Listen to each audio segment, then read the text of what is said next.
భారతదేశం 1947 ఆగస్టు 15న స్వాతంత్ర్యం పొందినప్పుడు జవహర్లాల్ నెహ్రూ గారు స్వతంత్ర భారతదేశపు మొదటి ప్రధాన మంత్రిగా పదవీ స్వీకారం చేశారు. ఆ సమయంలో ఏర్పడిన మొదటి కేంద్ర మంత్రివర్గం కౌన్సిల్ ఆఫ్ మినిస్టర్స్ లో ఈ నాయకులు ఉన్నారు.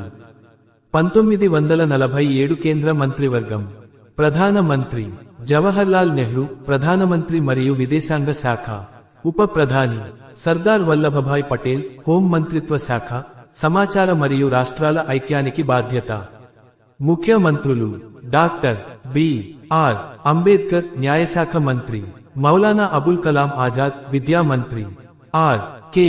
షణ్ముఖం చెట్టి ఆర్థిక శాఖ మంత్రి మొదటి ఆర్థిక మంత్రి, సి. రాజగోపాలాచారి గవర్నర్ జనరల్ తరువాత మంత్రివర్గంలో పనిచేశారు. జాన్ మథాయ్ రవాణా శాఖ, ఆర్.ఆర్.